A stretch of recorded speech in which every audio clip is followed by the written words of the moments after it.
She's a 3-time best-selling author who motivates us to do better. Her 2017 TED Talk, Get Comfortable with Being Uncomfortable, has been viewed more than 9 million times. Let's take a look.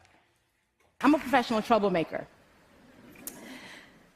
As my job is to critique the world, the shoddy systems, and the people who refuse to do better. As a writer, as a speaker, as a shady Nigerian, I feel like my purpose is to be this cat.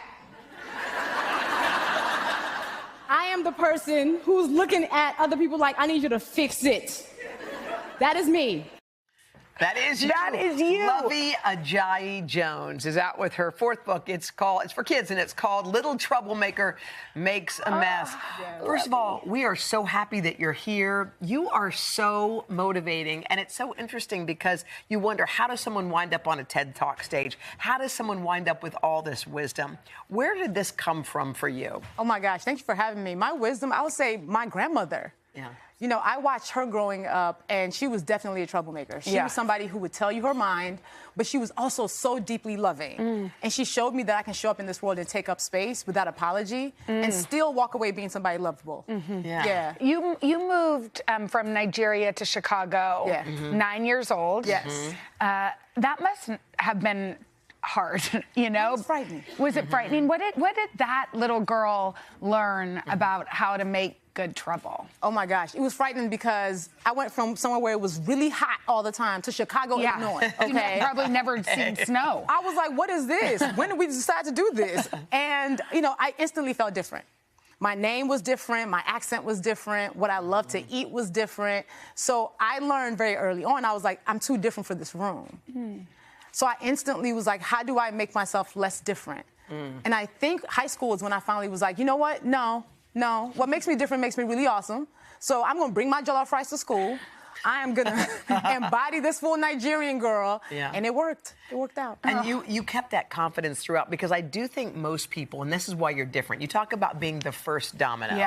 The first domino can set off an incredible amount of energy. But it's scary being the first one. Oh, yeah, absolutely. How did you overcome that fear? You know, I think about the fact that I'm always waiting for somebody else to do something, as opposed to just doing the thing. Right. Why doesn't somebody do something there? We're always waiting for that. And I'm like, what happens if one person just does it, even when it's scary? Here's the thing is, I'm always afraid about those moments that are big. Like if I'm in a meeting or if I'm speaking up about a system that's bigger than me.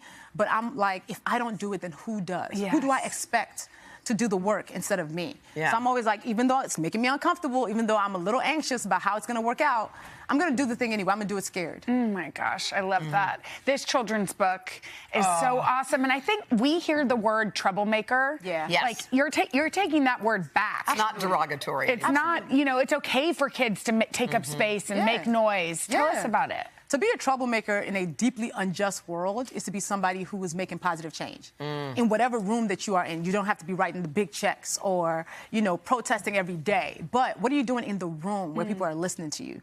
So I wanted to write one about the little troublemakers, because who are the biggest troublemakers in the world? The tiny ones we know. Because they don't come with a filter. They don't come with pretense. They tell you what they're feeling.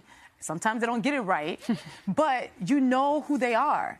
And I want to make sure that we honor who they are and affirm them early on, because a lot of times we end up changing because the world tells us we're not good enough, right? The world tells us that who we are is not okay for that room. We're too different, or we're too much, or we're too mouthy. Shout out to the ones who were told they talk too much.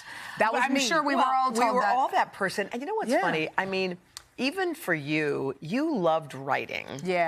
But you never declared yourself a writer. Saying I'm a writer is declaring your profession to the world. But so you were like, well, I write too. But to actually say the words, that's another way to step into your confidence. Absolutely. So how did you step into that moment? Ooh, first of all, I was like, I only know writers that are real writers, like the Toni Morrison and the Zora Neale Hurston. I was like, I can't call myself the same thing. But I think when I started finding that my words got me into rooms that I could have never thought existed, not calling myself a writer actually was self-betrayal. Yeah. Because I was like, you can own this. You can own this. You're writing every day. Yeah. Your work is now being seen and affirmed. And people are changing their hearts and minds because what you're saying. You're a writer. That's what a writer is. Yeah. So I finally had to And that admit takes it. courage for anybody. I think no matter what your profession is, I'm a fill in the blank. Well, because there's sort of like an imposter syndrome thing. Yeah. Yes. Where you're like, wait, am I equating myself to Toni Morrison, to Maya Exactly. Angelou? And that's not what you're doing. Yeah. But you are saying, I write. I can do Imposter it. syndrome is a liar. Yeah. You know, it tells us that we're wearing coats that don't fit us, titles that don't fit us. We're in rooms that we don't belong in, and it's a liar. I'm always like, if I find myself in the room, I need to not worry about how I got there. Yeah. When I'm there, how do I add value?